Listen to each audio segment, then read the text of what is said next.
Gauri, you can start.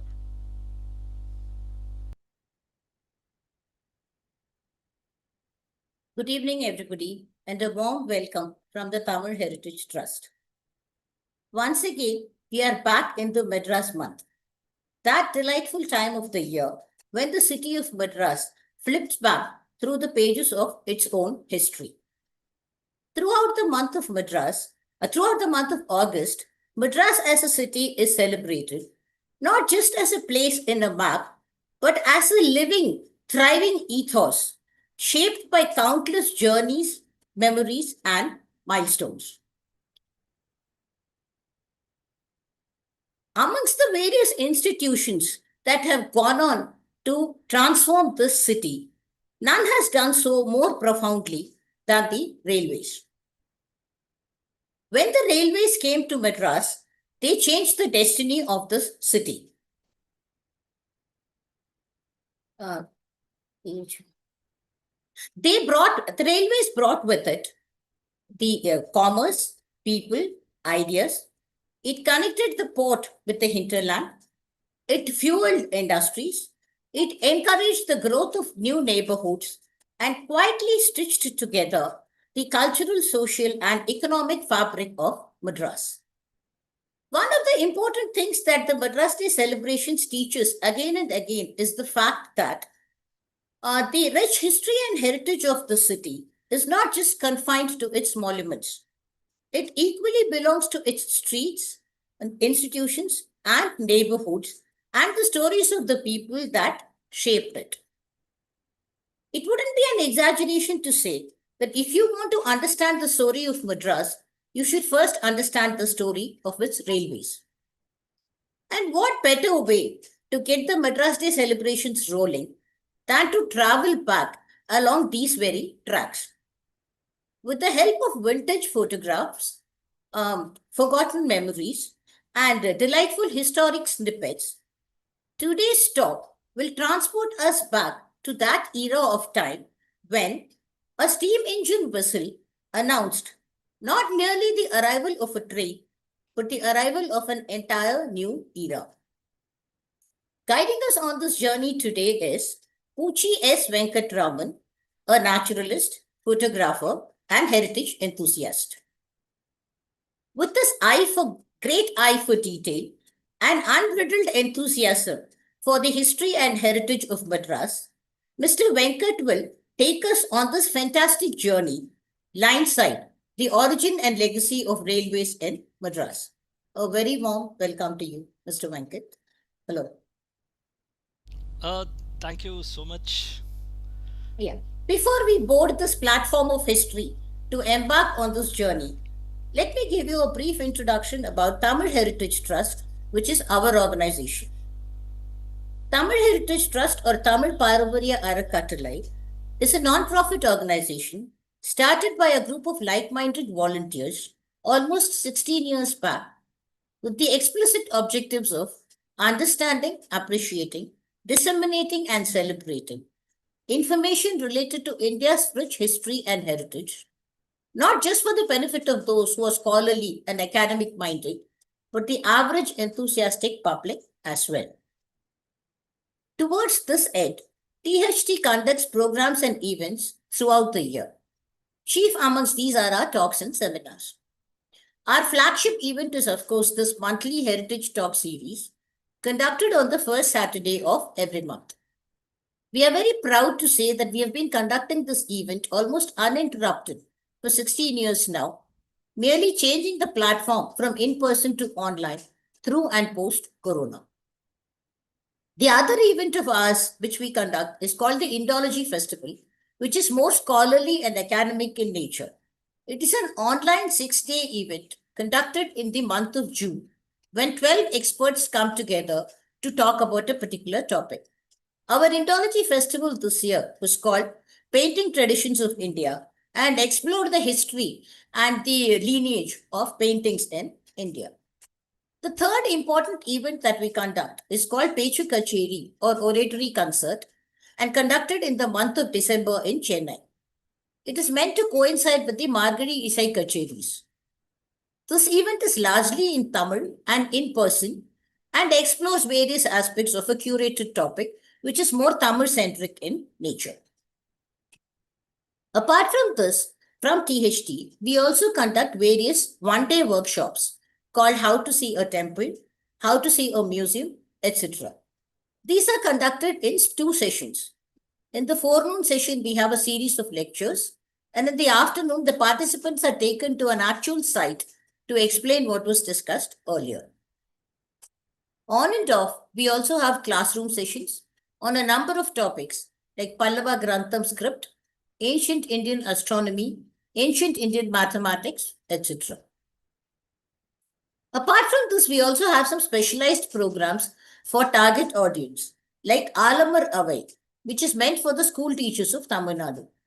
Over a series of weekends, aspects of Indian history and heritage are discussed, the idea being that these teachers will take them back as ambassadors to their students, thus spreading awareness. Another specialized event we have is called the docent training. It is given to prepare docents to present historical sites and heritage monuments in a professional manner to an enthusiastic audience. We are extremely happy to say that we have completed 3 such sessions and at least 40 plus people have graduated in this course from THT. Another event that we have is called the Site Seminar. This is largely an in-house event meant for our own self-education and self-enhancement. We zero in on a particular site anywhere in India, and over a few weeks, our volunteers study this place in detail. Then we have a number of in-house seminars, and then armed with all this knowledge, we visit the place for an immersive experience. In 2026, we had visited places around Vijayawada and Visakhapatnam, and our site seminar was called Postandhra. Apart from this, from the Tamil Heritage Trust, we have also instituted 2 awards.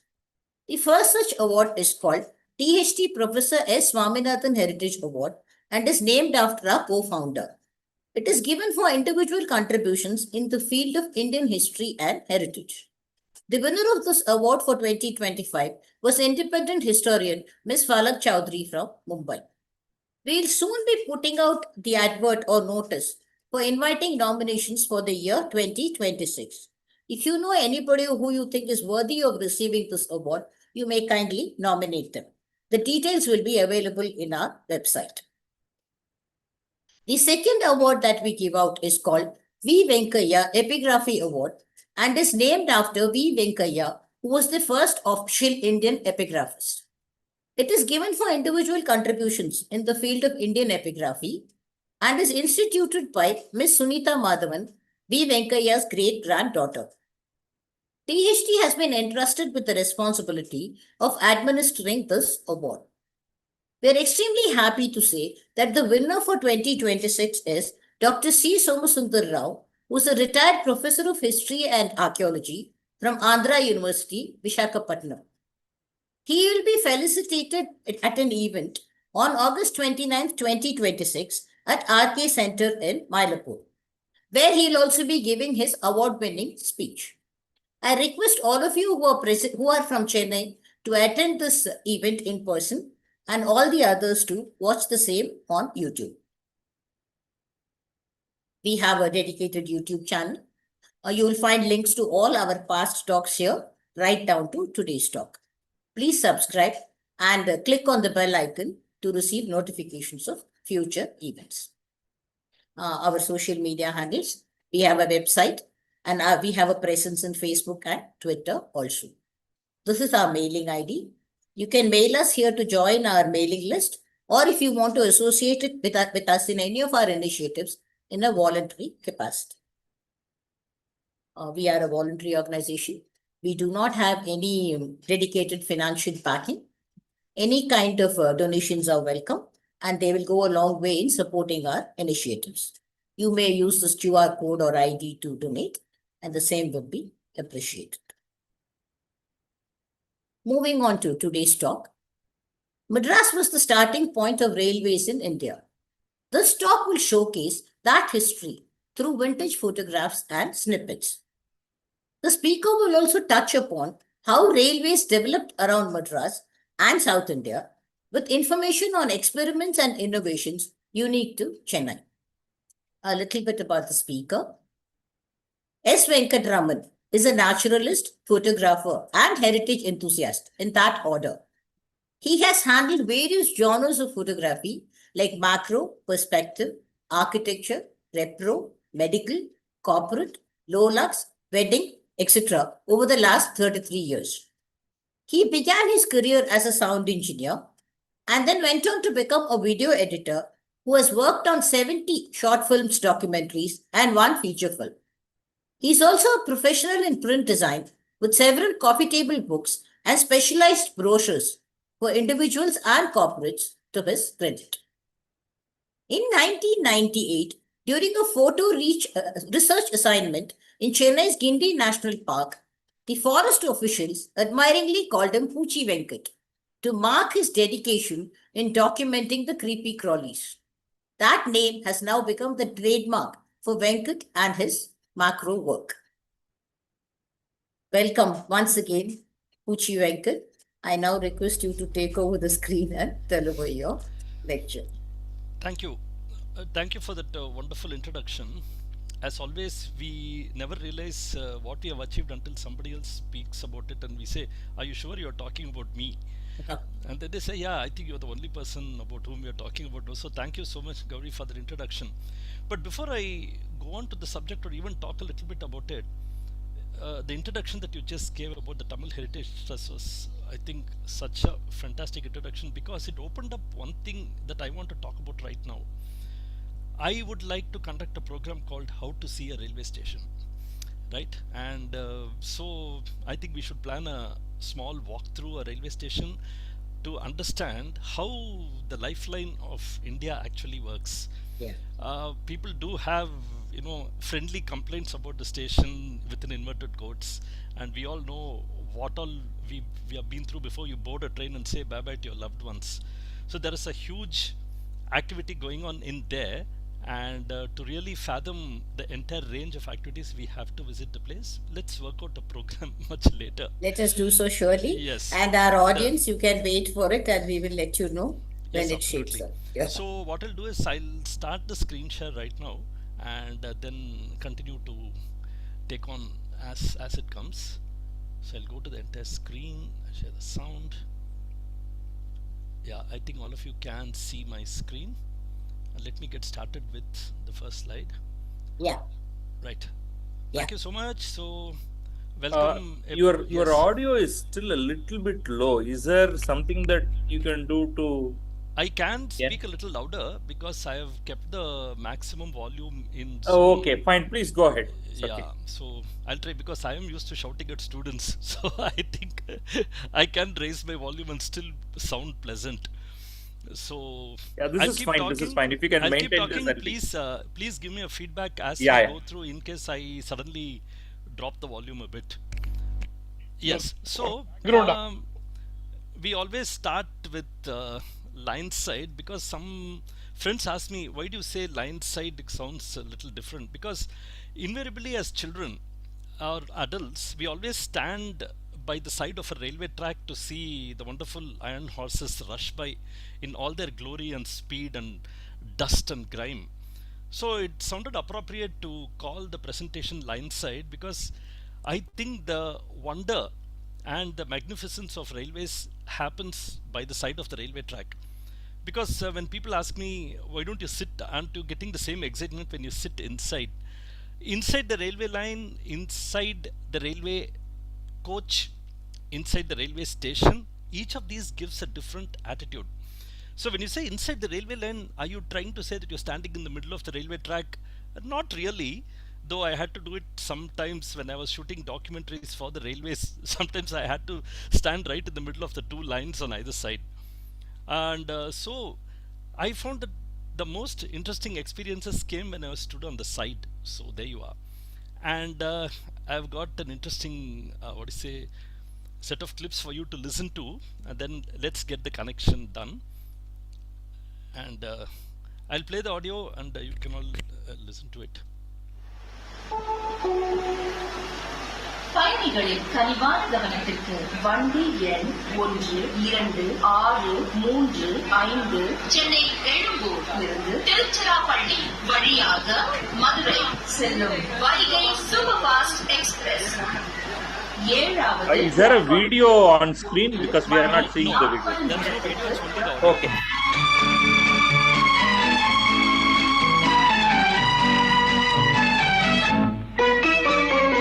ஒளிமயமான எதிர்காலம் என் உள்ளத்தில் தெரிகிறது.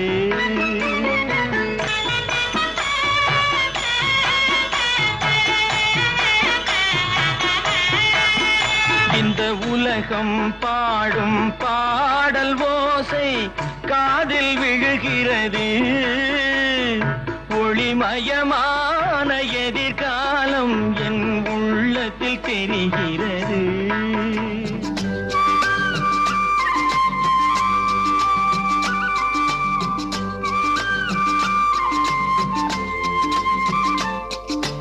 हम दोनों तो प्रेमी दुनिया छोड़ चले, जीवन की हम सारी रस्में तोड़ चले. ए बाबू कहाँ जाइबो रे? मेरे सपनों की रानी कब आएगी तू? आई रुत मस्तानी कब आएगी तू? बीती जाए जिंदगानी कब आएगी तू? चलिया तू चलिया, मेरे सपनों की रानी कब आएगी तू? आई रुत मस्तानी कब आएगी तू? बीती जाए जिंदगानी कब आएगी तू? चलिया तू चलिया. Okay, so I'm sure many of you would recognize all the audio clips. Obviously, the first one is recognizable by everybody. We always train our ears to. I was just wondering if our railway stations became silent stations like the airports. Now, which train would we all catch? Because one interesting thing that happens, as I'll show you in later slides, is right now in India, all the trains look the same, except for maybe Vande Bharat. So it is always interesting to note the locomotives look the same, the coaches look the same, and you need to interpret the train number and the destinations. So it's very interesting to see that. And the second, third and the fourth clips are all wonderful songs from Hindi movies. The second clip actually is from Pachai Velakku. It's a very very well known Tamil movie where Shivaji Ganeshan sort of plays the engine driver. And the second and third are from the Hindi movies, very well known songs, all centered around railways. So you can see how much railways has influenced every sphere of our lives, right from the movies to our lives to. And I remember as a child saying "koo chuk chuk chuk chuk," and then everybody, all the cousins lining up one behind the other. The biggest one will come at the back and the smallest one will be in front, and that's how it went. So where did it all start? I mean, what is this concept of railways about and things? Of course, I have a completely different presentation on railway systems, which maybe in the future we can think about doing a presentation. But the interesting part is this picture has become very famous in railway history as being maybe the first train to run across India with the locomotive and the coaches. And sometimes it's very interesting to note, even though they said 1853 the first railway line ran in the Mumbai area, and that is when the railway started, that could have been the commercial beginning. But if you talk about the real beginning of a railway line with some moving vehicle on top of it, it was here in Chennai that the whole experiment started.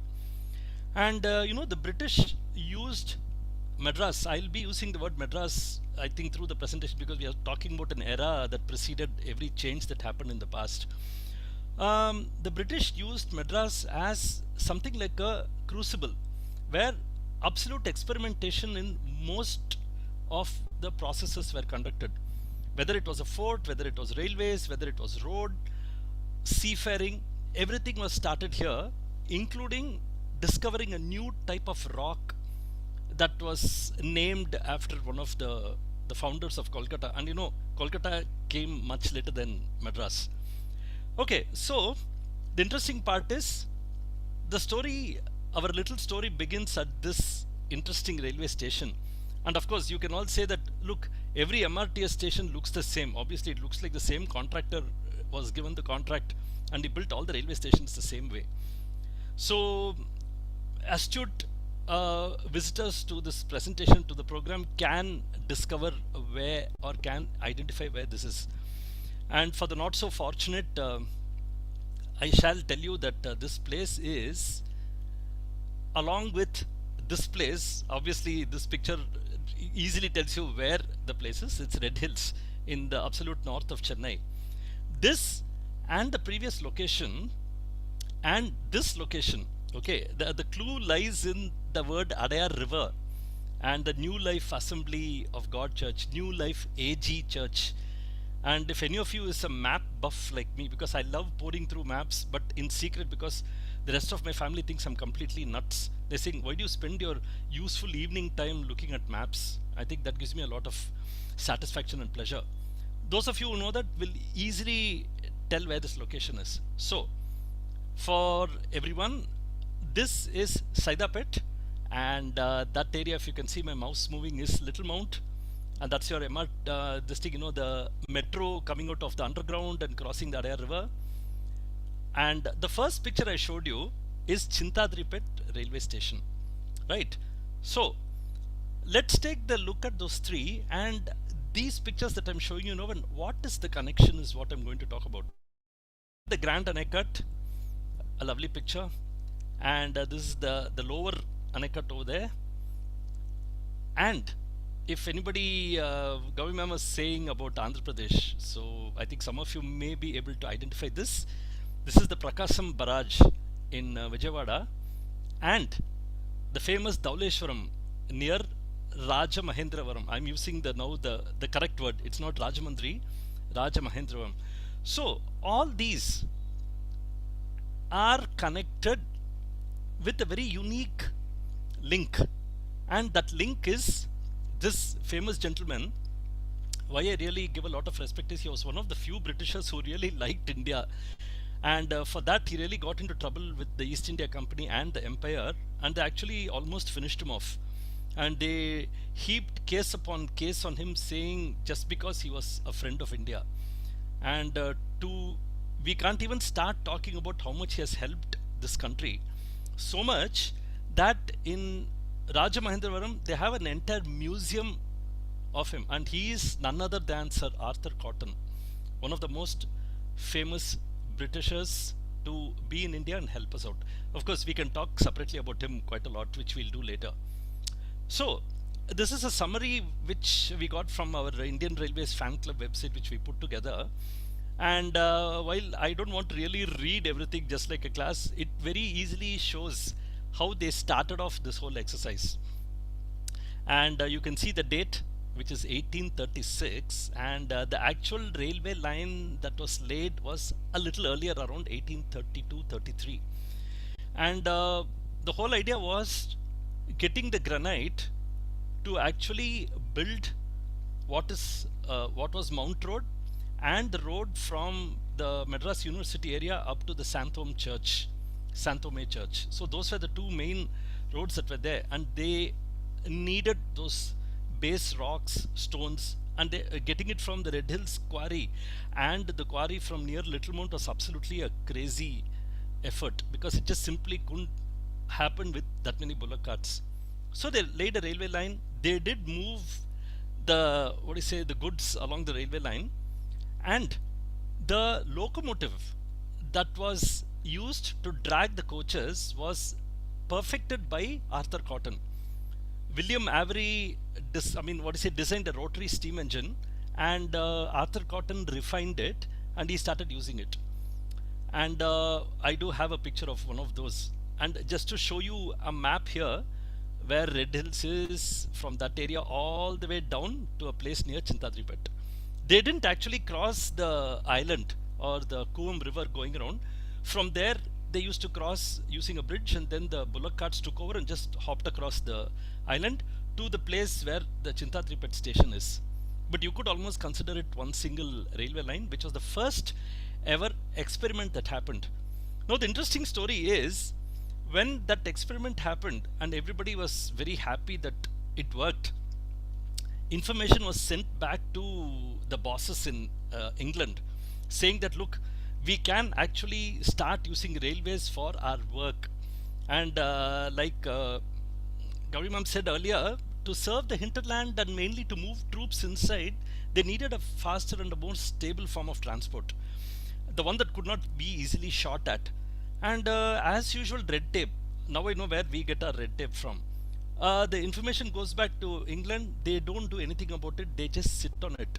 And Chennai lost its future for the railways until much later, after the Bombay area developed its railways, and then we come back to Chennai after that. So I would like to continue talking about the Chennai part of it or the Madras part of it. So that's better actually. So here's a model of that particular engine that was used, designed by William Avery, modified by Arthur Cotton and used. But if you notice, these wheels that you see here are not wheels that go on a railway track. This is more like ploughing engine. And if you want to see the ploughing engine, there is a really excellent specimen of a ploughing engine in the Madras Chennai Rail Museum in ICF area, north of Anna Nagar, and you can all go take a look at it. It's kept in a very beautiful condition. It's quite good. This engine was completely modified, the wheels with flanges that are required to run on a railway track. But this is now unfortunately is a little bit in this condition. This is also in the museum at Rajamahendravaram. Okay, so what happens is the British move in. This is now post 1853 when railways start coming. They said, look, the Bombay area is developing. We need to cross the Deccan Plateau and get into the south, because they wanted to move goods, they wanted to move troops, and Clive was there. They wanted to move troops. They wanted to really get the better of the Nawab of Arcot, and then let's say the Sultan of Bijapur, and everything was going on there, which is why one of the first railway companies to begin was the Madras and Southern Maratha Railway.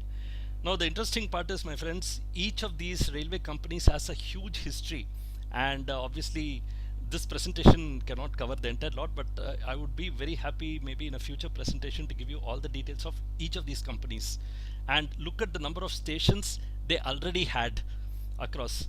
So you can see that the logo of the MSMR was actually the Gol Gumbaz, okay, and that's in Bijapur. And here's the interesting part: the headquarters of the MSMR was Royapuram. That's the most beautiful thing. Even though it was Southern Maratha, still Royapuram was the headquarters.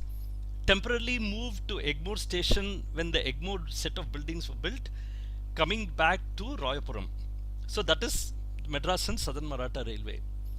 Then when the Madras Railway Company started extending the line up to Arcot and slightly beyond, crossing the Eastern Ghats, Pachur and Malanur Ghats, and then crossing into Bangarapet and Bowring Pit, as they call it, and then into Bangalore, the Raja, or let us say the king, he said, look, I want my area also to develop. So he poured in a little bit of money, and then Mysore State Railway started coming about.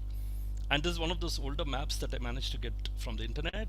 And so this was Mysore State Railway. You can see each of them has its own coat of arms and very distinct differences. Then comes our own South Indian Railway that started off in Tiruchinappalli, and it had its, I would say, northern headquarters in Egmore. So this was the South Indian Railway, or SIR. Now one interesting snippet here. If you ever get an overground picture of the headquarters in Tiruchinappalli, what we call the Tiruchinappalli division of Southern Railway, it is actually shaped like SIR, which is South Indian Railway. So these three railway companies, okay, we are talking about the Madras and Southern Maratha Railway, then we have the Mysore State Railway, which sort of looked after the Mysore Presidency, and we come to South Indian Railway. All the three of them were finally merged to form our Southern Railway, and the entire South India area came into Southern Railway's purview. So look at the fantastic responsibility that was on Southern Railway to maintain the entire movement of goods, services, people. I have to share a small amusing point here, my friends. The railway's original idea was never to transport human beings. In fact, if we go into the history of railways starting from Britain, they were not interested in transporting humans. It was only goods and freight. And let me tell you something interesting. Even though we pay a lot of money for Vande Bharat tickets or the first AC tickets in a regular express train, freight is still the maximum money earner across the world for railway movement. That is why even in India we are placing a lot of emphasis on freight movement in railways. But of course, people are people. We have to get them across from point A to point B. So that's exactly what happens. And Southern Railway is doing a really terrific but tough job in balancing both aspects. Okay, so naturally, what is Southern Railway without Central Station? Even though what is really amusing is the patience shown by Central Station to all the changes it went through. Okay, the names have been changed 100 times. In that small name board, they have managed to really, cramp the elongated names that keep changing with every season. And today it's got a huge name that we don't even begin to understand where it begins and where it ends. But it's a very iconic photograph. And let's not get into the Buckingham Canal part of it, because that's a separate story in itself. But this is exactly how it looked in the old days when Southern Railway first started using, and very famous architects designed this building. The same architect who designed the Chepauk Palace is the one who also gave his hand to this one, right? Okay, and this wonderful building here, the very distinct headquarters of the Southern Railway office. And it's a pleasure to just get into the building and walk its corridors. And I have had the opportunity and the good fortune of actually going into the general manager's room. Oh my God, it's a palace. I've never seen such a large room, gaily decorated, beautifully ornated, and my God, everything is there. And the GM sits right in the middle. What a space around. I mean, no wonder it's like so well respected and revered. It's getting renovated. Work is going on, and I hope that they're able to finish it well in time. And here is EGMO. Well, of course, aficionados of photography will immediately note the name, Negative by Weil and Klein. And if anybody remembers the old Mount Road, you had a very famous photography shop called Klein and Pyrel, which unfortunately was burnt down for commercial purposes. So this was a slightly older picture from the archives, Egmore Station. I do have some interesting pictures that I'll show towards the end of the presentation. Now that's a picture of Egmore Station inside, and I think all of you can actually see, the pillars, very similar to some of the major railway stations in England. They followed the same pattern, and the best part is all the the rainwater that comes in the railway building, all the rainwater that comes in actually goes through the pillars, down through the pillars and right into the gutter at the bottom. What a fantastic idea. And that is exactly how Egmore platforms remain fairly water free even when it's pouring like crazy outside. And here's a picture that I got from the English archives, and you see this pillar bottom is very, very similar to the one that you find in Egmore Station. So if you just, when you're rushing to catch a train in Egmore next time, please go a little earlier. And if you can just pause near the pillars, near that iron staircase that connects the first two platforms with the last two platforms, you're actually looking at a slice of almost 150 years history. And that is how big the pillars are. You see the same ornate decorations, the same ornate wrought designs on top of it.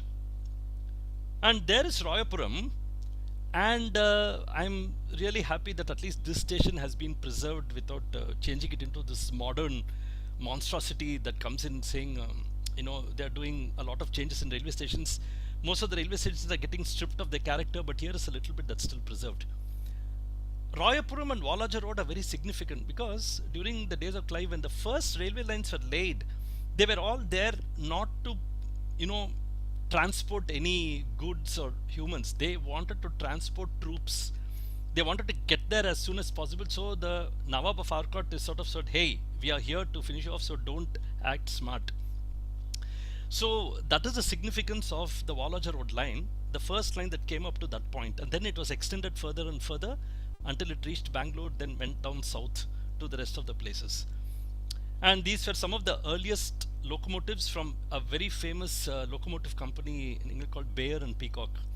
And they manufactured some of the most significant locomotives that found their way across all the colonial, the colonial areas of Britain, which was a very large market by itself. Okay, so I'm slowly progressing into some of the vintage photograph. There's a secret, a lovely, beautiful secret behind these pictures, which I'm also going to talk about as we progress. And so these are all photographs which were taken around Chennai area, and I will also tell you some of these locations, and you will find it very amusing how things were in the old days. And I had the good fortune, I would say the blessing, to be able to digitize this entire collection of railway pictures and also restore them to perfection.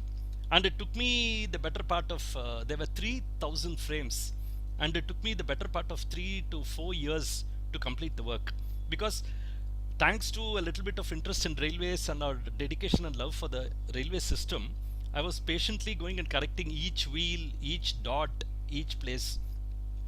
That I'm going to talk about a little later. But just look at that. These set of photographs are about 60 years old. They were all taken in the early 60s. And I will also tell you a little bit about the person who took these pictures. And so we developed a beautiful history around this set of pictures, which shows how railways around Chennai developed from the early days to what it is today. It's a lovely transition. And you can see how crowded the train is. This actually is a passenger service between Viluppuram and Egmore. And Egmore at that time, you could actually see electric poles, which means electrification was there. But in spite of it, there was a steam train that was running all the way up to Egmore and back, and you can see the crowd of people getting in. So this photograph actually is somewhere near Tambaram station. And I limited my set of pictures to around the Madras city area, even though later maybe I have plenty of pictures that I can show you of surrounding areas. But for this presentation, since we have wonderfully started off our Madras month celebrations from August 1st, which is very significant, I sort of limited the presentation to those pictures. And here's a lovely picture of two of these beautiful locomotives along the electric line. And while I wouldn't go too technical, Madras was one of the few places that had a meter gauge railway line and a broad gauge railway line.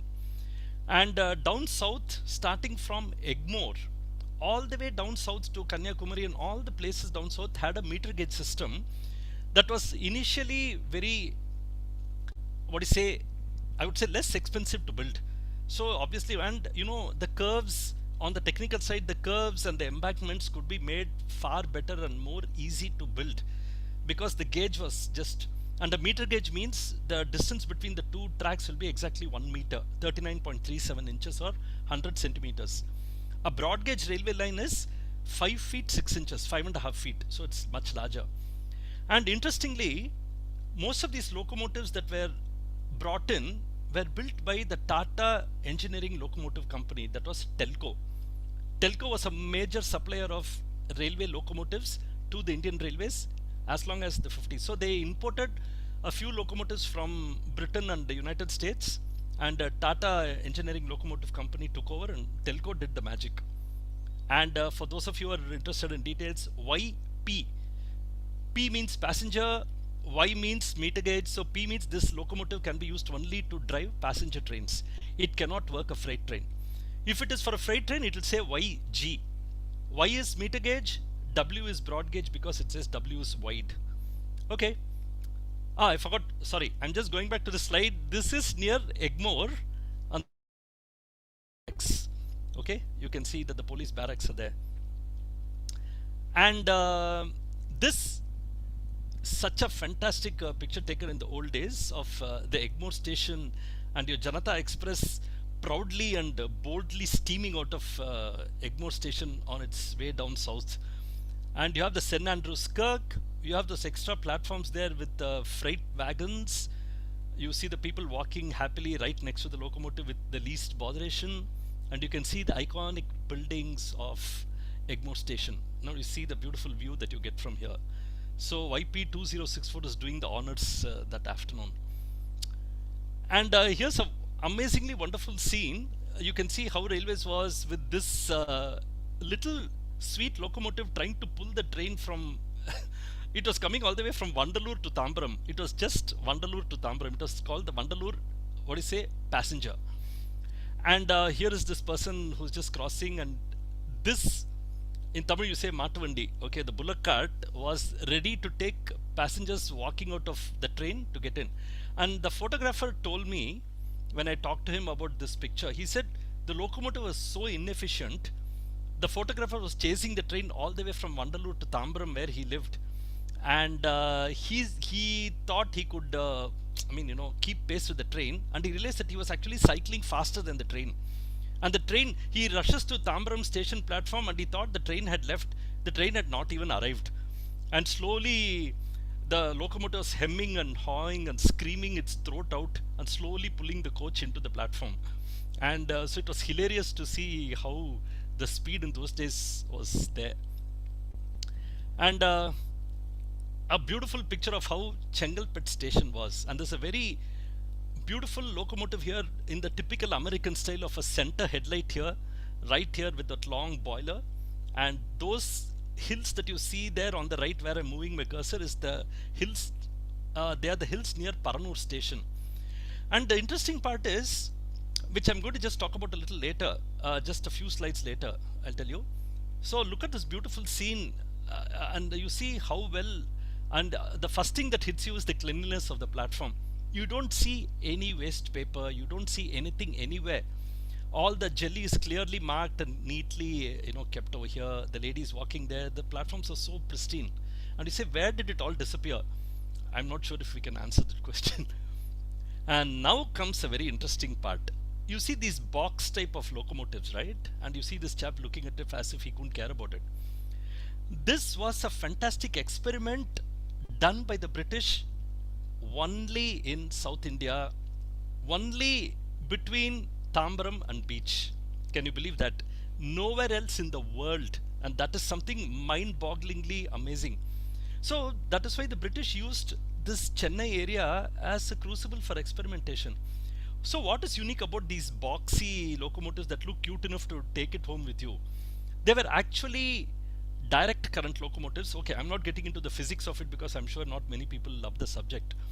But the interesting part here is these locomotives could work on a battery, and a small battery car could be attached to this locomotive, and the locomotive could run purely based on rechargeable batteries. Can you believe that? Just imagine if Vande Bharat is able to work on batteries. I mean, it would be amazing. So this photographer has captured probably the only existing pictures of this locomotive in action. No such pictures exist anywhere else in the world. And when the National Rail Museum in Delhi heard about it, they immediately contacted me and said, can we get these pictures for our archives? Because if you go to the National Rail Museum, this locomotive is actually preserved there, 21901. It's actually preserved there. So in case anyone visits the National Rail Museum while you're in Delhi, go and climb into this locomotive and see how we used to sit inside and drive it. Then came further experimentation by the railways in trying out a faster method of movement. So this particular, many of the the old timers here in our group will remember this so clearly. This particular railway car was imported from the Netherlands, and you can see the diamond pantograph here, and you just see how fantastic this whole thing is running. Very, very peaceful, simple. You had that time, way back in the early 60s itself, you had 3 railway lines. 2 railway lines for the suburban traffic, 1 railway line for the main line where the trains won't stop anywhere. What a fantastic arrangement. Then comes a slightly modified version.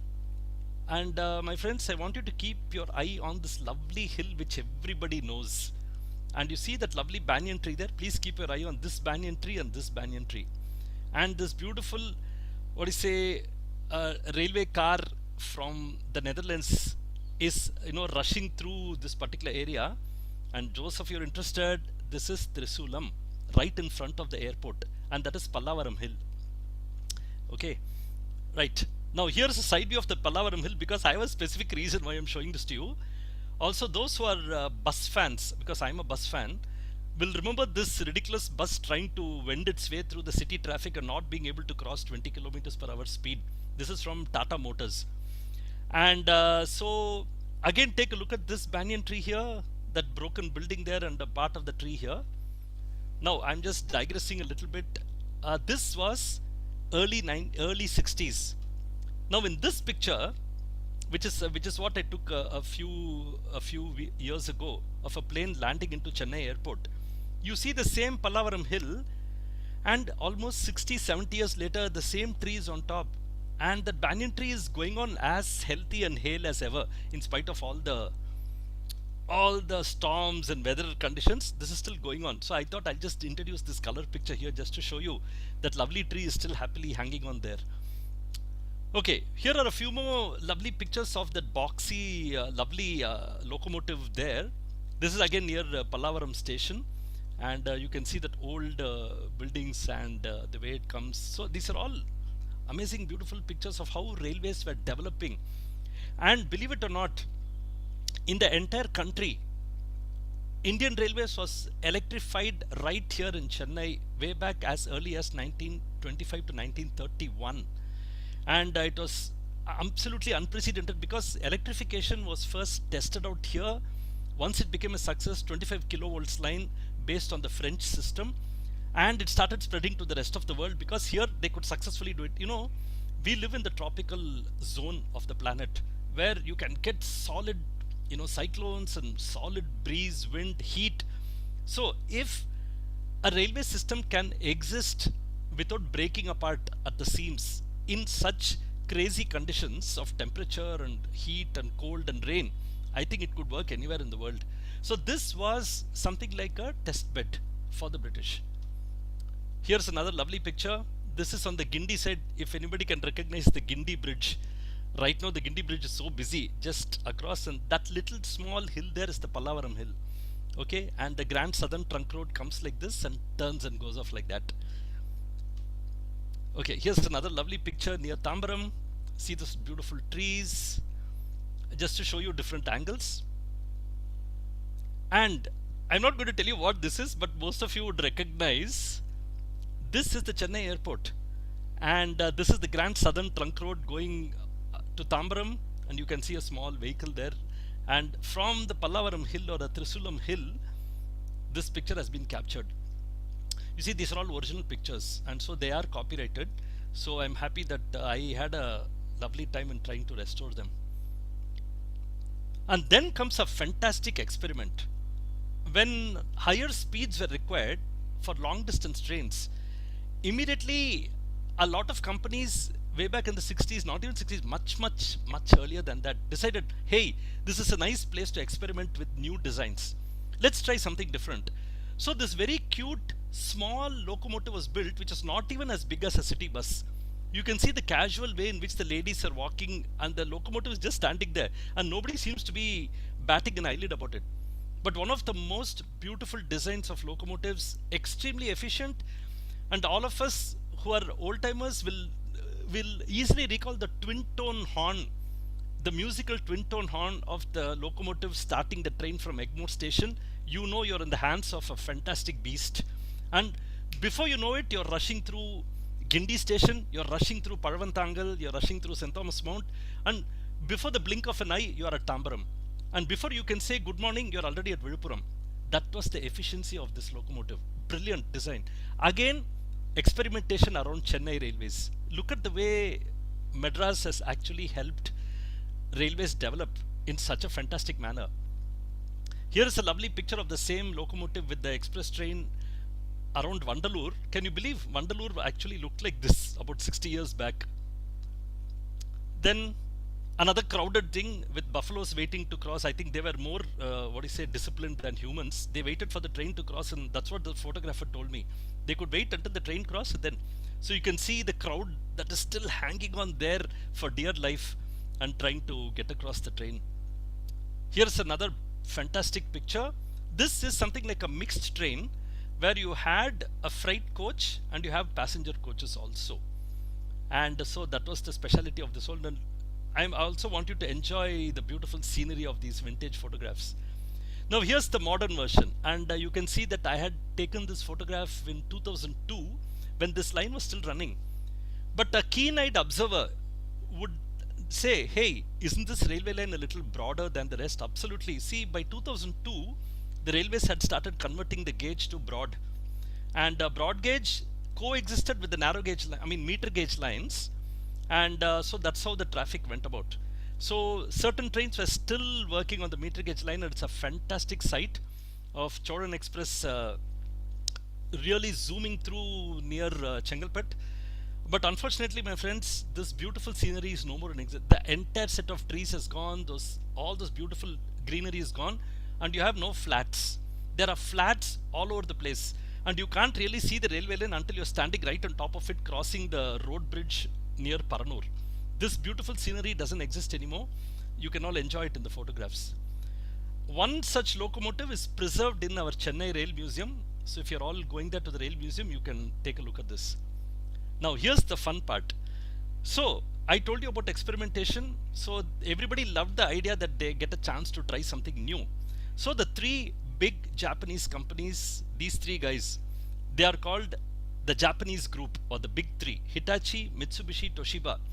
All the three of them got together to build that locomotive. Okay, so what a great idea of collaboration. Each of them gave its the best, and they built the locomotive. So that was how Madras really encouraged a lot of experimentation and a lot of innovation, which went a long way in defining what railways became in the rest of the country and also the rest of the world. Okay, coming closer to the end of the presentation, I also want to show some vintage photographs of lovely railway stations and how they were. And I would rather explain about what the station is so that you can, if there are any questions or queries, it can come about. So this is a scene from Royapuram railway station. That's a lovely road bridge there connecting Old Jail Road to Kalmandabam. Kalmandabam is on the right. You can see the beautiful semaphore signals, and you see how wonderful the whole place looked. Here's another picture of Royapuram. Now there's your building. The old Royapuram station wasn't red in color, and a fantastic WT was sitting over there. It's a T, series of locomotives. W means it's a broad gauge. So the north part of Chennai, Royapuram, entire Arcot side, everything was broad gauge, because I think it's obvious that the emphasis was on the quantity of material moved. So when war was happening, they needed to move a lot of people across, so they had to have larger coaches, larger containers. So obviously broad gauge was the way to go. You know something? India is one of the very few countries that has broad gauge to 5 feet 6 inches. You have something called standard gauge that is 4 foot 8.5. But broad gauge is, India is one of the very few countries, probably the only country left now, that has broad gauge still going on. And that's the interesting part about experimentation again happening in India, knowing very well the quantity of traffic that has to be moved in the future. Okay, here's a lovely picture, but from a completely different location. You'll never believe where this is. This is actually from the beach station. So beach station actually had both meter gauge, which is over there. See, those are all the meter gauge lines. The broad gauge line stopped at beach station, but it went through Royapuram, across the Great Plus, into Vyasarpadi, further down to Perambur, and then further down. So it went to Royapuram, Washermanpet, Vyasarpadi, Perambur, Villivakam, and it continued all the way down to Arakonam and beyond. Talking about Arakonam, can you believe this is what Arakonam looked like 60 years back? It did look like this even a few years ago, but today with that they have completely changed the railway stations and they want to make it look modern. And here is the most sad part. In the old days, trains had to slow down to 30 kilometers per hour to go through the platforms of Arakonam because the alignment and everything. Today, the entire alignment is changed and trains zip through Arakonam at 130 kilometers per hour. Oh my God. My poor Arakonam, I think the station feels quite sad that, all the trains are not respecting me anymore. They don't even look at me. They just zip through. And we old timers feel a little disappointed. We always loved train, tatak tatak tatak tatak through Arakonam, and slowly the platform moves, and then the speed builds up again after you leave Arakonam. Today, hey, where is Arakonam? 10 kilometers ago we crossed it. I know, it is hilarious. So this is Arakonam in the old days, platform number 3. And all the Bangalore fans, can you believe this was Bangalore city? And that's the train coming in from Bangarpet, bringing the passenger train. And just look at how Bangalore city was. And it still had a charm. It still has a charm, but not as good as the old days. So I had a lot of pleasure in restoring this picture to what it was, and I emphasized on that Bangalore city words on top of that signal cabin, so that it can stand out a little more.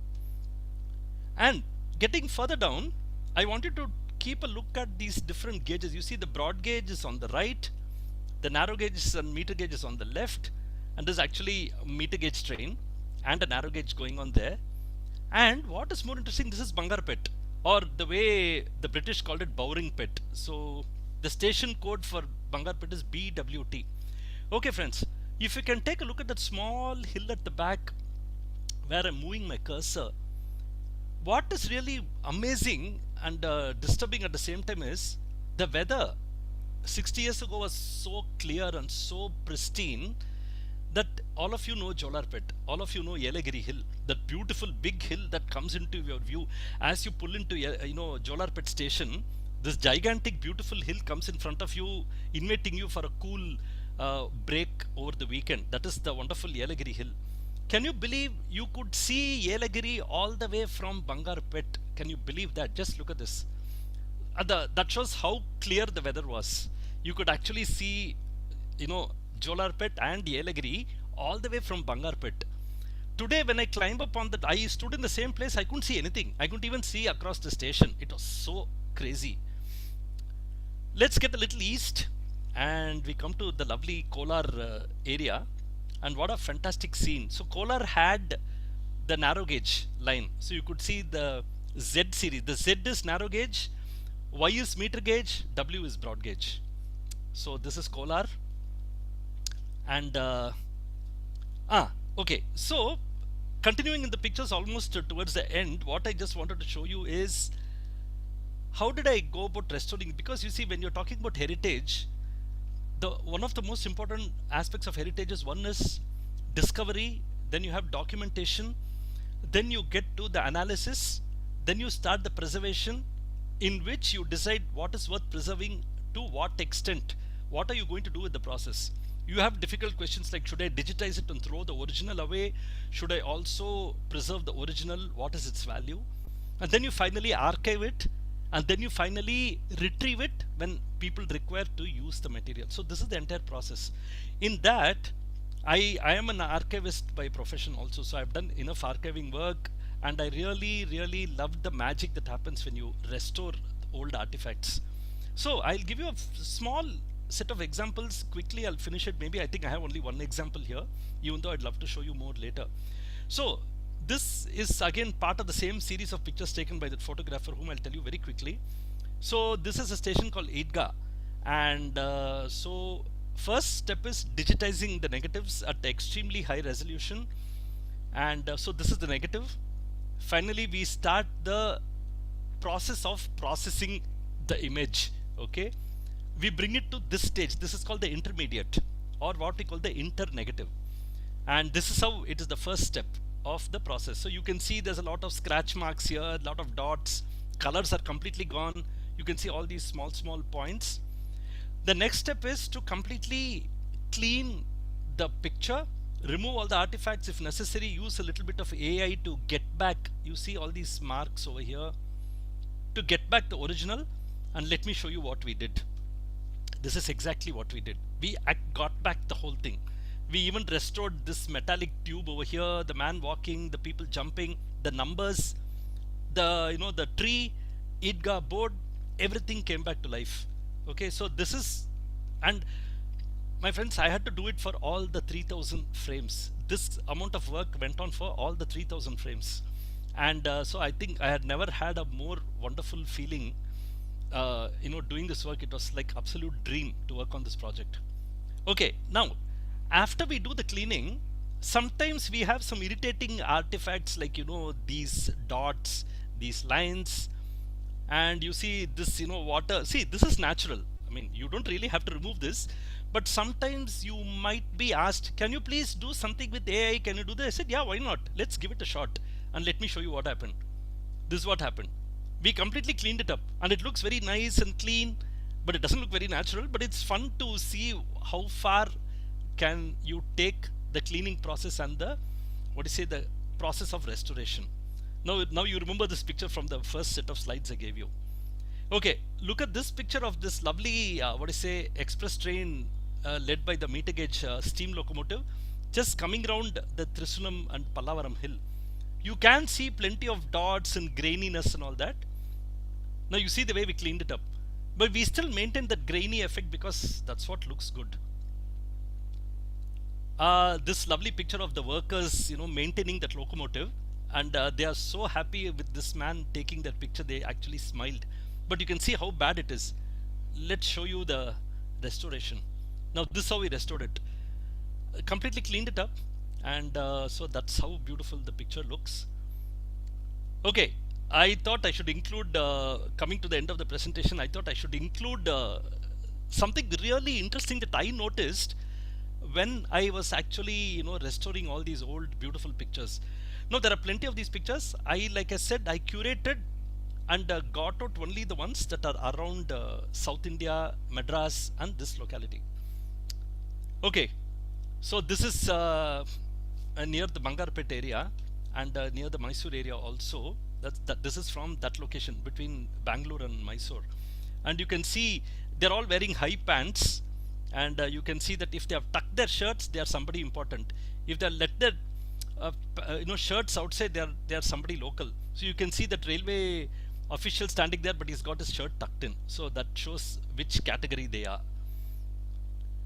This is a lovely picture of the old Tiruvallur station. You would have seen it in the poster, but look at this.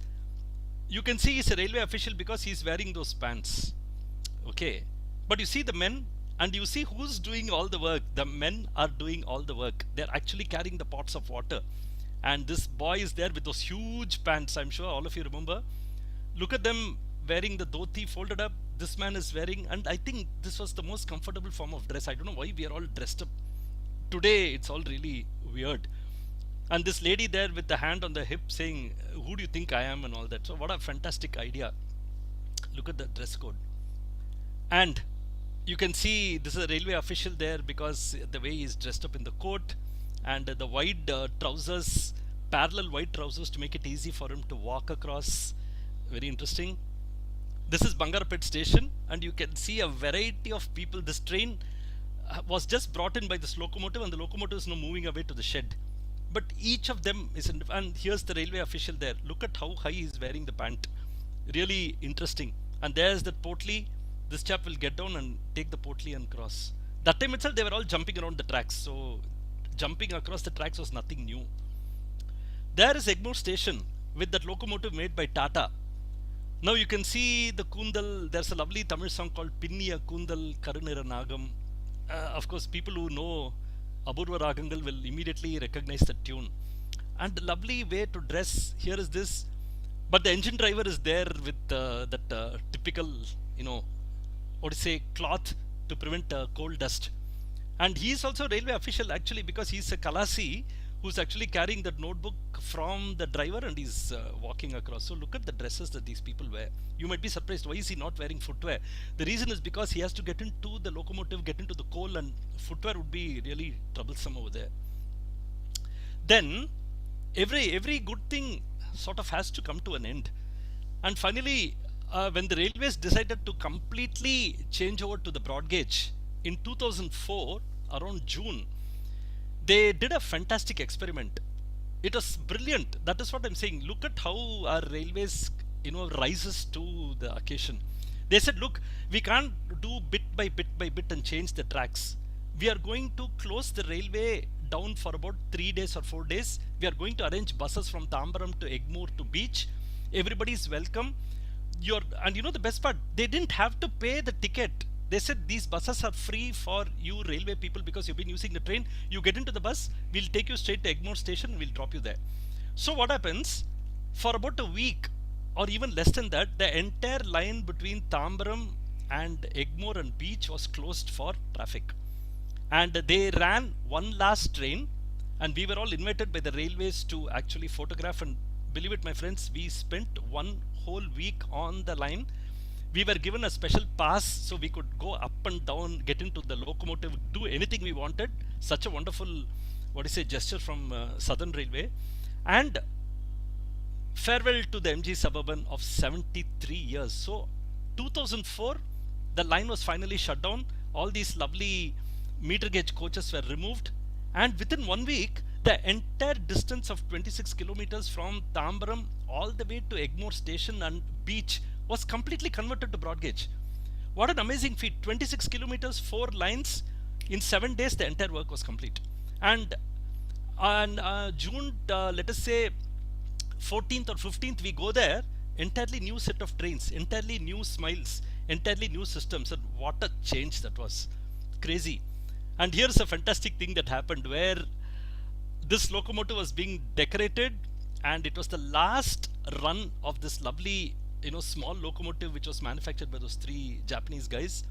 And so it was a lovely occasion where we rail fans decorated the loco. We were all there decorating this, and all these railway people became nostalgic because most of the engine driver, the platform inspector, and the Kalasi, they lived their lives with these trains. And this gentleman was the engine driver, told me, sir, I used to go to college in this train, and I'm so happy that I became the driver, and now I have the honor of taking this train for the last time. And what a feeling that was. So a great idea where the signal is still red, it was malfunctioning, and all the 3 had to wave the flag simultaneously to get the train started. And somebody was joking, maybe the platform doesn't want to let go of the train, that's why it still stays red. Okay, these are the last few slides.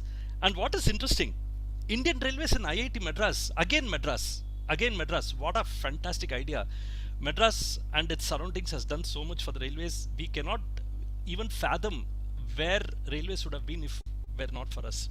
Okay, so let me quickly show you when Indian Railways was upgrading its fleet. They wanted new coaches, they wanted new locomotives, they wanted new technology, more efficiency, and I think we were all welcome. So they went about asking various manufacturers, can you please give us samples of your locomotives?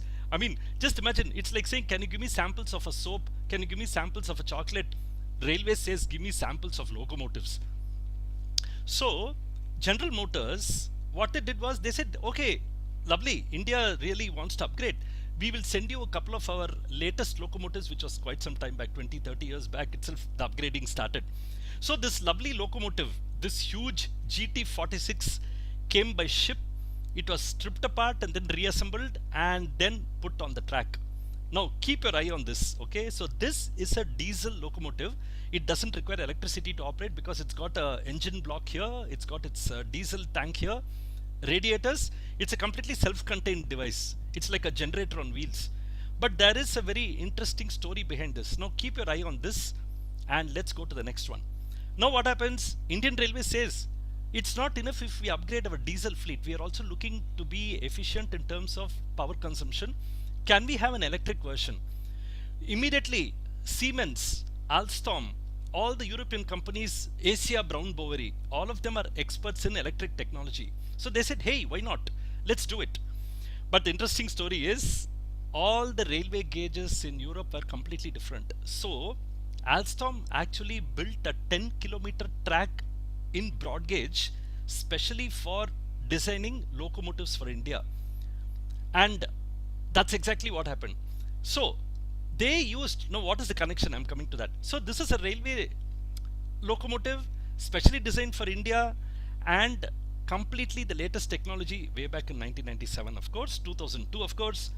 And it has been given the beautiful name of WAP7. So W means broad gauge, A means passenger, A is electric, okay, A is electric, D is diesel, P is passenger, and version number 7. Okay, so WAP, that's how it goes. Okay, now this particular locomotive is from Royapuram, our very own Royapuram electric shed. But what is the connecting feature between this electric version and the previous slide showing the diesel version? Okay, here we are. Now this crazy device, okay, I'm not getting into physics or electronics, even though I have also done a lot of work in that field. I would love to talk to you about that in a different presentation. Now this goes by the crazy name of IGBT. It's something like insulated gate bipolar transistor. Okay, it's an electronic device. So why is it so significant? The two locomotives that you saw in the earlier slides were efficient and fantastic technology only because of this particular device. This device could electronically control the speed of the engine. So the locomotive did not have any mechanical controls of increasing the throttle like the older locomotives. The older locomotives had physical throttles, which was a real pain if it didn't work. So here, this fantastic electronic device called the IGBT completely revolutionized electric control. And now here comes the interesting connection between railways and Chennai and Madras and IIT Madras. This gentleman is the one who invented that device that you saw on the previous slide, that became famous, that was used in the locomotives that finally came back to India, being one of the most efficient locomotives. Now see the fantastic connection. So who's this fantastic gentleman? He's none other than Jayant Baliga, who is a BTech, who was a BTech graduate from IIT Madras way back in 1969. And of course I was born at that time, but many of us may not have been. So he studied BTech, did his work in IIT Madras, what do you say, cut the ropes here, went off to the United States, completely developed a new technology of electric control, and that was the magic. And any of you who knows the Institution of Electrical and Electronic, IEEE, he and his father were the ones who started IEEE. And so that connection is absolutely brilliant. He comes, Chennai, Madras, you see the connection in the Indian Railways. And finally, the circle is complete. Madras gets its own locomotives back. Okay, now the final set of slides.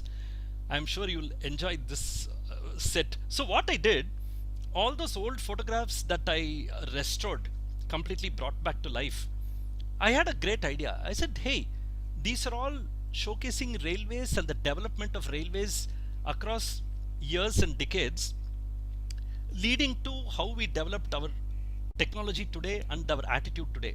Now, why can't I go to, let us say, two locations that are there in the picture and try to see what is it looking like today? Okay, now let's take a look. Okay, so here is the first picture, lovely Tambaram, and there is a, what do you say, a turntable there by which you can change the direction of the locomotive. And that is your Pallavaram hill. You can, the weather was so clear, you could even see that lovely, banyan tree on top of there, which is so iconic. In Tamil, you say Konda. So it was a nice Konda for that tree, and it is still there. So next time you drive past the airport or you get into the airport, please look to your left and you'll see that lovely banyan tree looking down on all of us over the last so many decades. Okay, here's the water tank. Here are the platforms.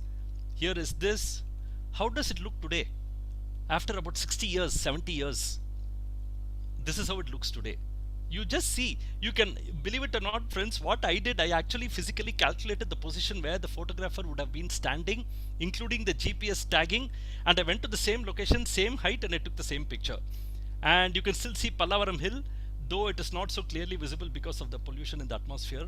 But this is exactly how Tambaram looks. Okay, the first set. Now, let's look at Tambaram looking towards Vandalur, and that's the Vandalur Hill, which you can see there. And there is the afternoon evening express thundering inside in a cloud of dust, and you can see people nonchalantly walking around as if they didn't know. But if you notice something very interesting, a development in Indian Railways had already started. Do you see these lights? That is the fantastic development. Way back in the 60s, these lights were not seen in many places, but Madras and the railways around Madras already experimenting with these lights, which are called multi-aspect color lights, MACL, which was fantastic. So I think this was a significant development, because only after this came about, experimentation continued across, and then they started doing something really Fantastic. Okay, Tambaram platform looking west. How does it look today? By the way, I calculated the timing of the shadows, the length of the shadow here, the length of this pole, and I said this must be around 3 o'clock in the afternoon. So we did even that calculation when taking a modern picture. Now here is how the platform looks. And if you can see this boy and that girl, these girls here, all these people, they're all my students who had accompanied me. We got adequate permission from the railway. So the railway people are so amused. They said, "You guys are crazy." I said, "Yes, sir." And they said, "Sure, we'll give you the permit later." They were so cooperative. And but a lot of eyebrows were raised saying, "What is the significance of these photographs? Why are you doing this? It's not really, and you're carrying students." We had that also. But this is exactly the picture. You see how it was before and how it was today. And here is that lovely symmetry just near between Pallavaram and Trisulam, and you can see a railway gate there, and that is the the southern side of Pallavaram hill, okay, which extends from the peak down on the other side, and it goes down like this. And then you have the old train, and you see this particular design says it's made in Netherlands with those larger windows. People are still standing there, the boy as usual rail fanning. And how is it today? Friends, we actually calculated, you see the photo shows a little bit of blur, and I actually calculated at what should be the shutter speed in the camera to cause this blur, and we tried to take a modern picture using the same camera settings and to see whether it looks nice. And look at what it is today. This is exactly how it looks, but the railway track is much closer, so I did try to distort the picture a little, and I couldn't succeed too much because I think the train was not as fast as what it was. But this is a symmetry, and the symmetry has got a wall. They have closed the gate, and the road doesn't exist there anymore, but the hill is still there, completely filled with greenery, and the symmetry is still there, looking a lot newer than what it was. Okay, Egmore station, how can we miss that? This express is getting ready. Why is it an express? Because it's also got these interesting coaches here with these lines. Southern Railway very proudly proclaiming on the side of the tender those two iconic towers, that lovely, what do you say, the railway part, and the canopy there. So we went to the same location. Can you see the pole? We went to the same location, which has completely changed. So how does it look today? How it looks from the same viewpoint. You get this interesting structure, the overall walking, but you see that they are still there, and this is still there. Luckily they have not done anything. So this is the same location. Okay, here's that lovely box locomotive, that very cute looking box locomotive. This is the Gandhi Irwin Bridge, and this is the wall of the St. Andrew's Church. And here is the train. I mean, this particular locomotive has just crossed Egmore station and it's on its way to Park station. So how does it look today? That's how it looks today. Completely looking different. The Gandhi Irwin Bridge has become bigger because meter gauge changed to broad gauge. The bridge has got much higher. The church has decided to protect itself a lot more from marauders, so they have actually increased the height of the wall plus put one fencing over there. And the signal lights have changed. They got a nice signal, home signal over there. And back to Central Station. That's a lovely Baldwin locomotive there, built by Baldwin Works, because look at the wheel shape, you can say it's Baldwin. Southern Railway, the big locomotive called WP, okay, broad gauge passenger locomotive with that iconic tower. How does it look today? There you are. This is exactly how it looks today, with the electric locomotive standing in the same place. Some restoration work going on. Luggage carry 4 tons, but that iconic thing is still there. But if you say, but don't you think you have changed the angle? No, I did not change the angle. Actually, what has happened is the entire building was reconstructed. They obviously, that's a little bit of new. This is also new. That's the difference. Okay. Central Station platform with the WM. This is actually a shunting locomotive that is just bringing in, and it had a rear headlight also to help the people fix the locomotive to the coach. That was the signal tower from which all the operations of receiving trains and departing trains was conducted from here. And when I was a child, I had the opportunity to go into this cabin. I'm telling you, friends, it is as busy as the tower in any airport. The control tower in an airport and the control tower in a station, equally busy and crazy times. But how does it look today? That's exactly how Purachi Talaivar Dr. MGR Chennai Central Railway Station. My God, railways are brilliant. You give them a name that has got 50,000 letters, they will somehow cram it into that board. This is exactly how it looks today. The same location. See, that cabin is completely removed. The platforms have extended because of longer trains and longer rakes. That's exactly how it is.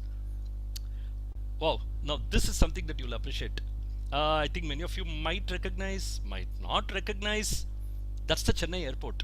You see those two hangars and that small building, and the St. Thomas Mount peaking on the side.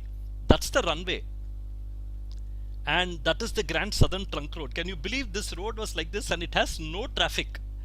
Okay, but there is our fantastic train, the evergreen, what is a suburban train, which was the lifeline of everybody from the south to into the city.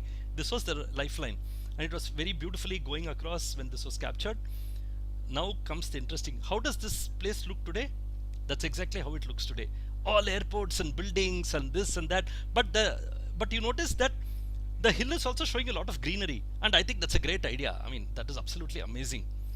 That's how it was. And who took all these photographs, which I had the pleasure to restore, is one Professor Ian Manning.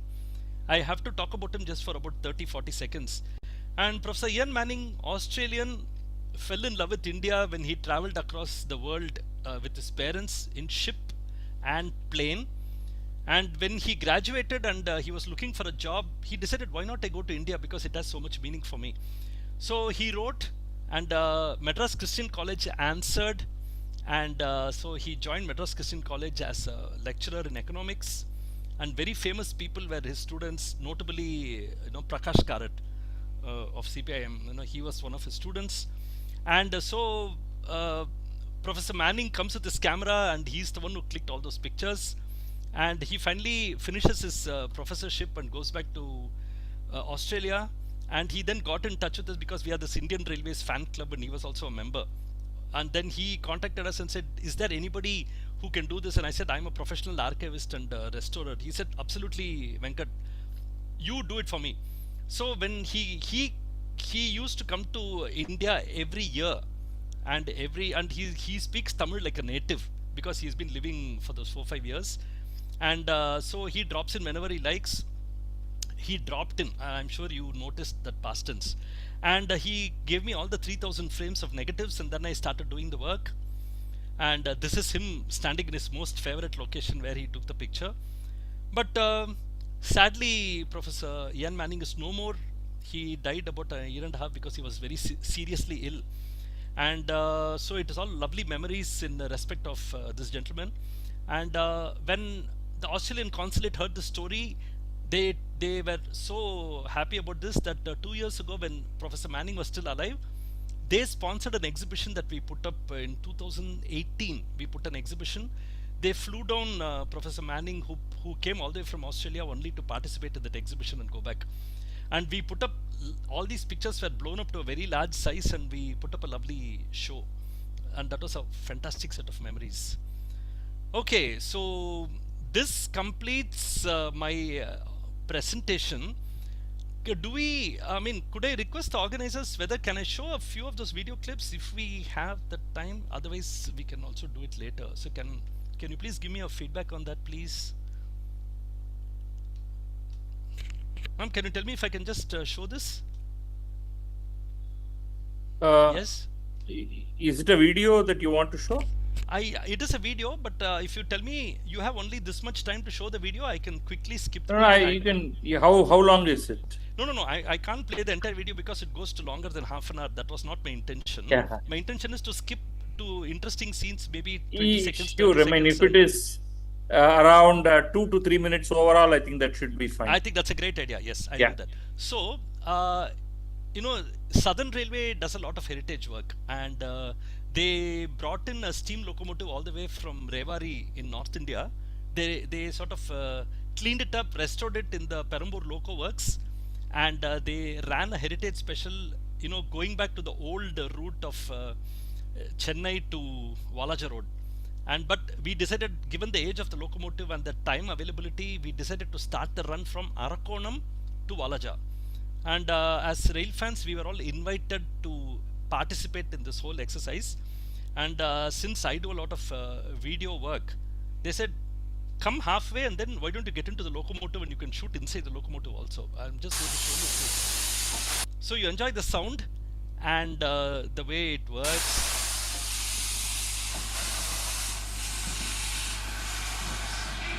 I'll keep forwarding the video every 10 seconds so we can actually get to the crux of the matter. So this is getting into the platform with the empty coaches, all gaily decorated.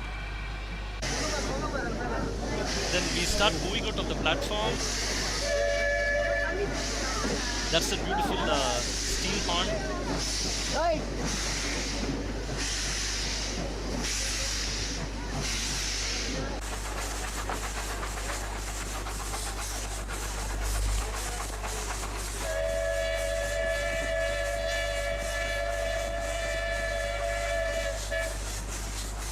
Okay, now I'll go off to, this is on the line.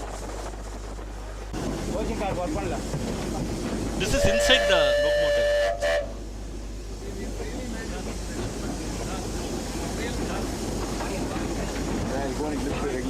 Oh yes, please.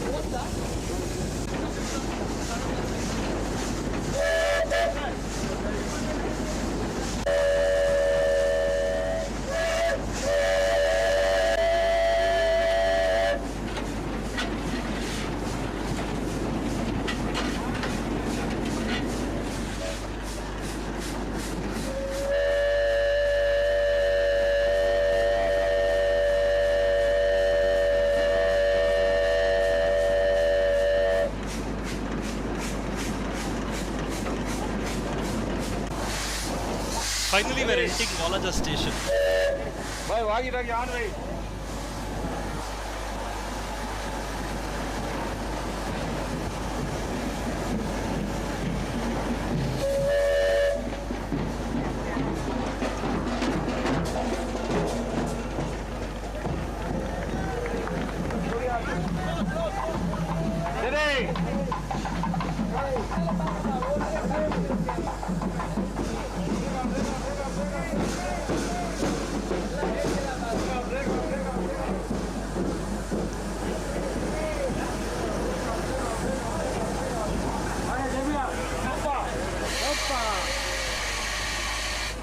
But that's how you stop a train, applying the brake, I guess.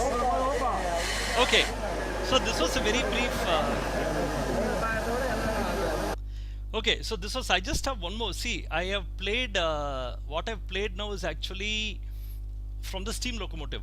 Now I'll finish my presentation with just a small video of how does it look from a modern electric locomotive. When you see that high speed at going at about 110 to 130 kilometers per hour rushing through, how does it look?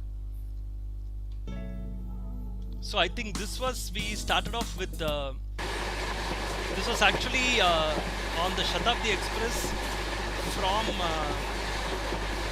Chennai to Bangalore. So half of it we were the train, it's very shaky because, the train was really moving fast. Halfway through, we stopped and then I got into the locomotive. And now I'll show you what happens.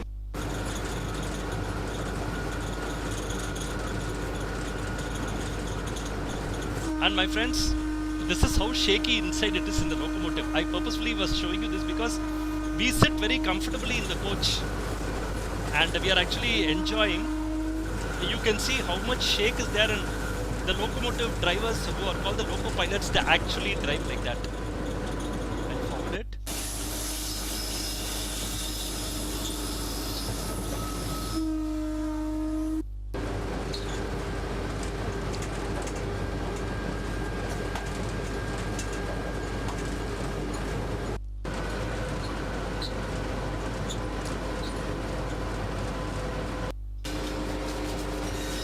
I think we are approaching Bangalore. Wait, I'll go back to that side. Yeah.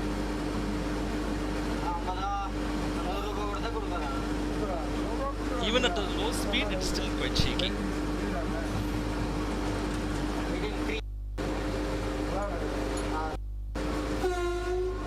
And you can see the Bangalore station platform.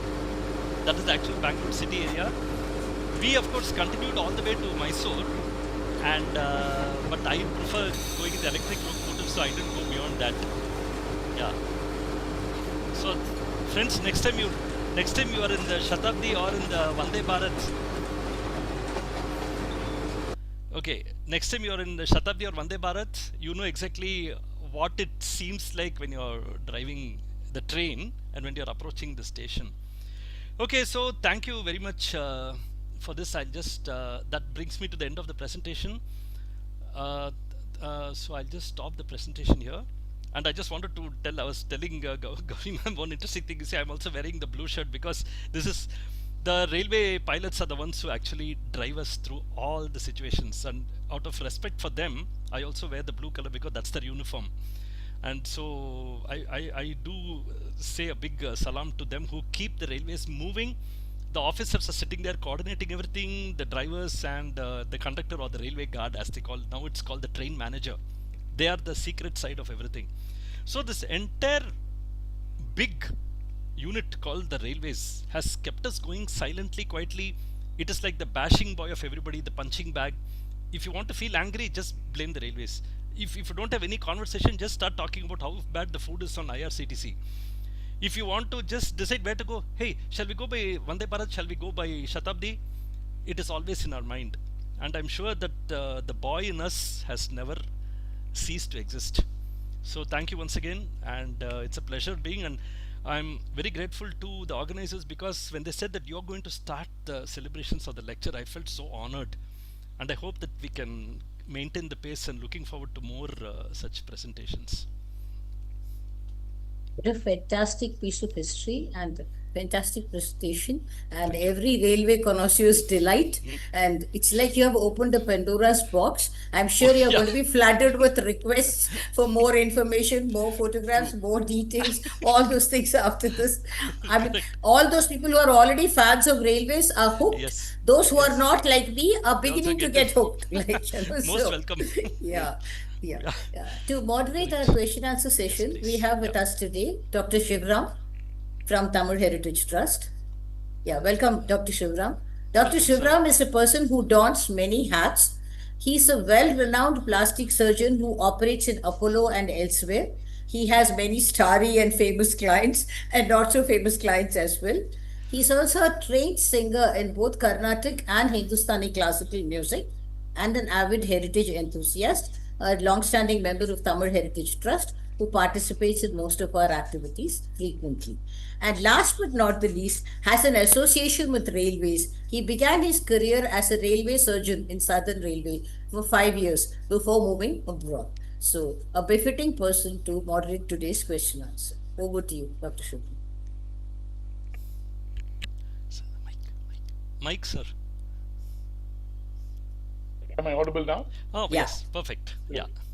Thank you, Mr. Venkat. That was a very Thank you, sir. fascinating and insightful view.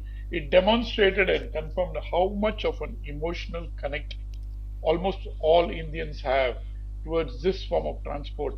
You take shipping, aircraft, motor, but nothing really connects people so much as railways does. Yes. So before I ask a set of my own questions, just from the people who have been watching, one of the early questions was somebody called Mr. B.K. Subramaniam remembered the time when cars were entering the platform on Egmore station. So Yes. do you have any photographs of those? I've actually seen those entering. Yes, I have also done. I mean, I sort of embarrassingly, guiltily, humorously admit that my grandfather, being in the post he was, his car alone was allowed to get into Egmore station directly to the first AC and the first class coach. And so I remembered that he had some sort of a sticker in front, and the moment they saw the sticker, they used to throw a salute and allow him inside. And I used to pompously get off and give that super serious look and say, "Do you know who I am?" Many years later, after he passed away, and when I went as an ordinary person, I used to wistfully look and say, "I wish I could come in the car there." Doctor, the point is, we had the pictures, but unfortunately, the negatives were damaged beyond control. And I did get it. We tried using even AI, but even AI went beyond. It couldn't really restore it. And then my colleague who's also an art restorer, she told me that if you want, we can actually digitally and physically completely restore it, but it's going to take a long time. So we have just kept that aside, and because a lot of ethical issues are coming up, whether we should be doing it. But the pictures are there. Hopefully, we'll get it done. All right. That also reminds me that I recently saw a video clipping of somebody trying to get a car into the train. And the caption said, if you think you have a stressful job, just compare yourself with this driver. So, you know. Yeah, correct. Yeah. The next Yes, sir. question, Mr. Venkat, has got to do with the infrastructure and the engineering aspects of it. In fact, that question was also something which I had in mind.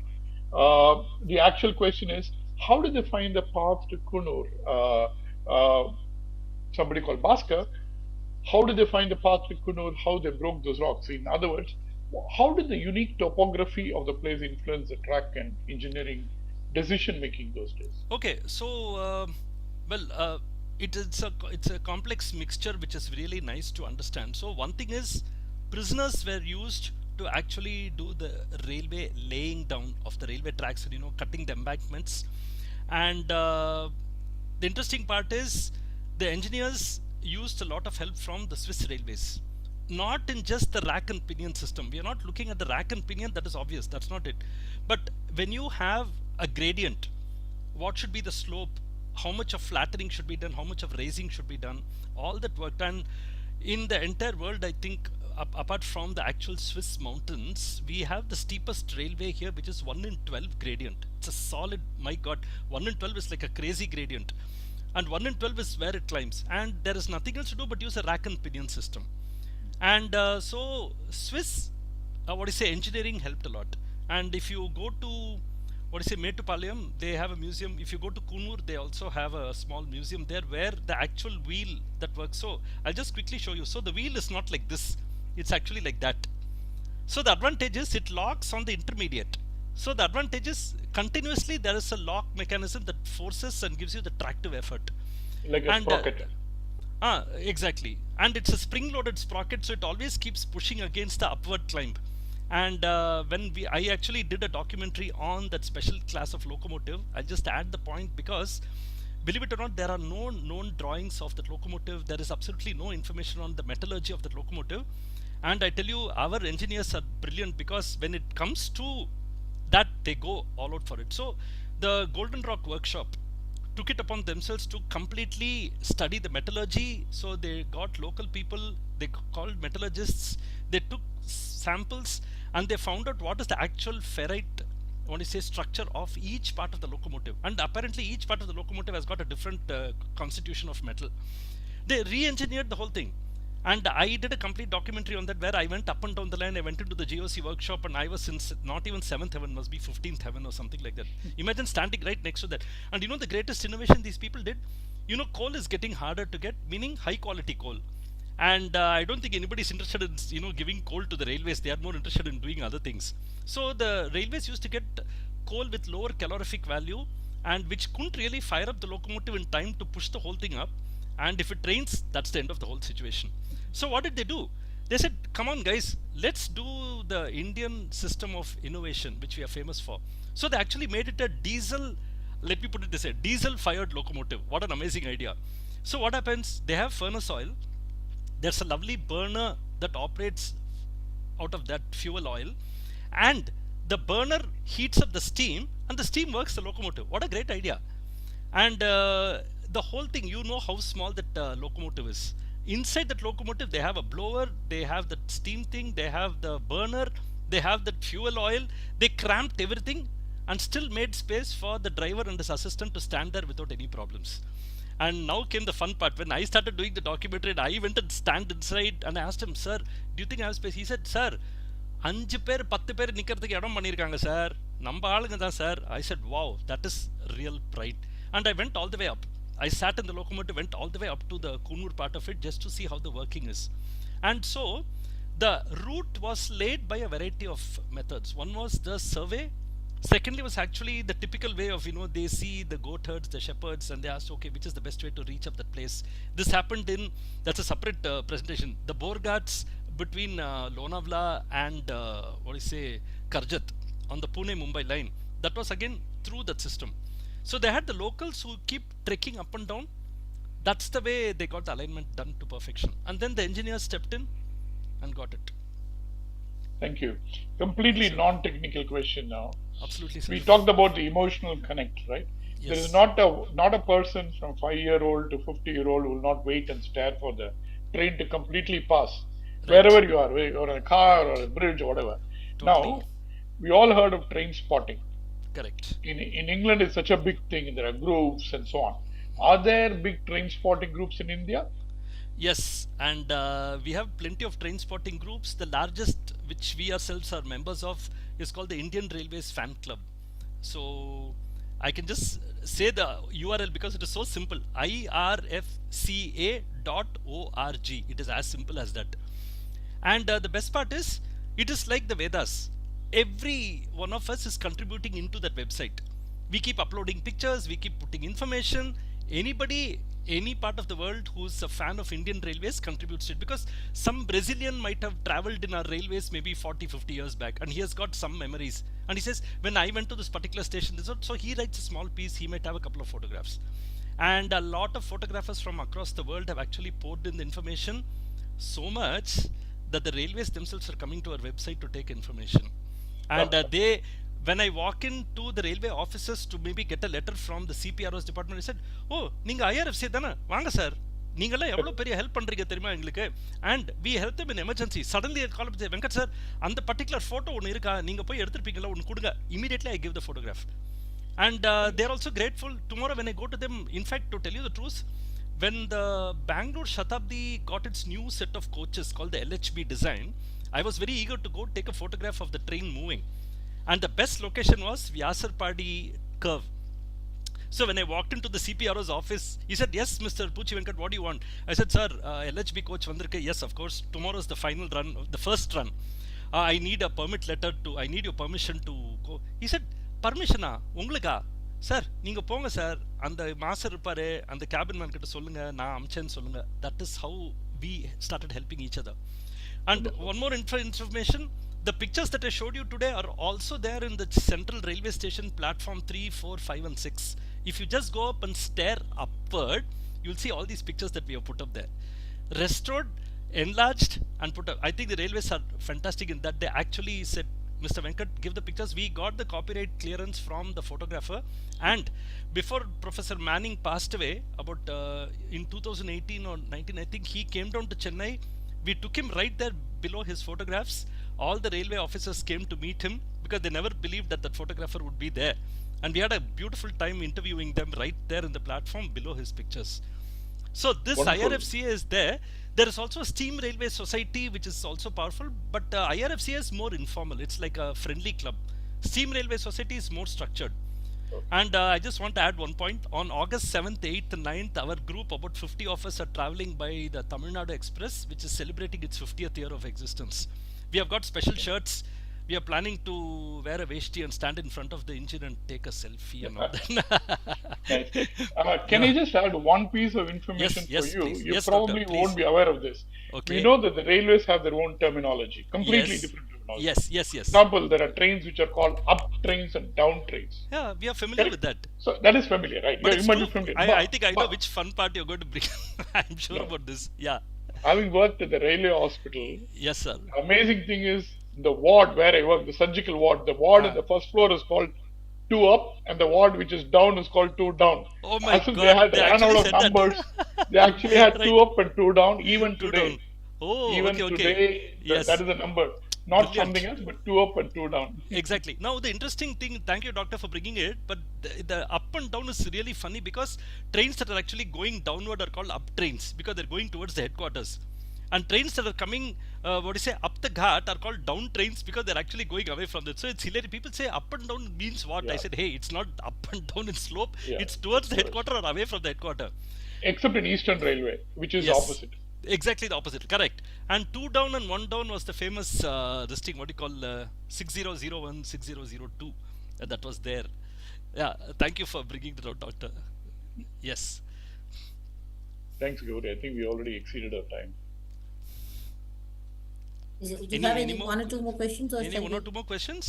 Can we, or we can? We have some questions on the group. Yes. I mean, in the YouTube.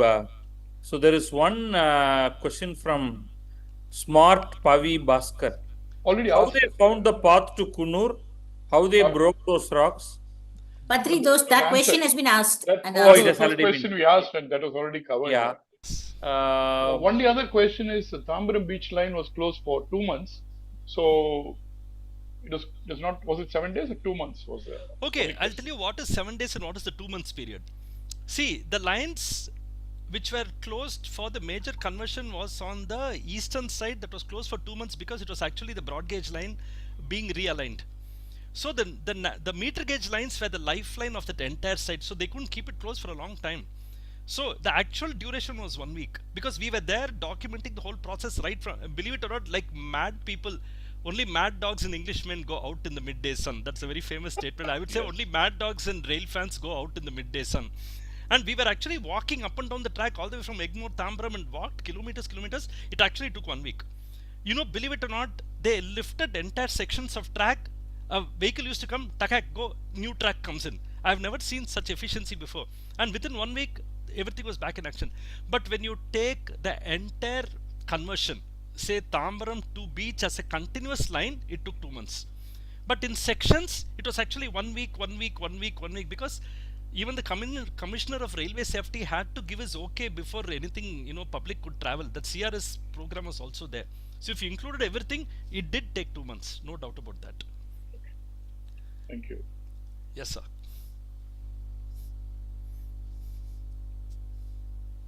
We have covered almost all the questions on YouTube. Yeah, thank you so much. I think that's a fantastic beginning to the Madras Month celebrations this year. Yes, I'm honored to be part of it. Thank you again. Yeah, thank you so much. Yeah.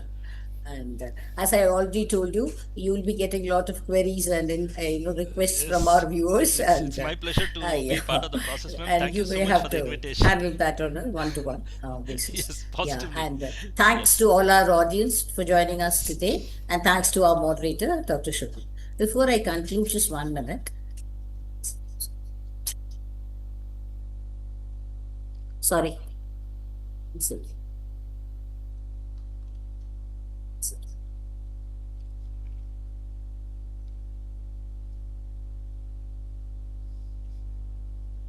Yeah, before I conclude, I just want to say that the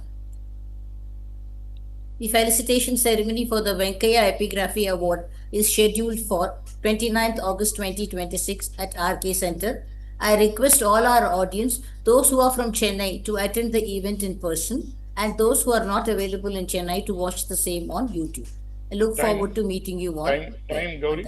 I think it will be 5:30. Usual time, 5:30. Of course, the details will be there in our website and all our WhatsApp groups and elsewhere.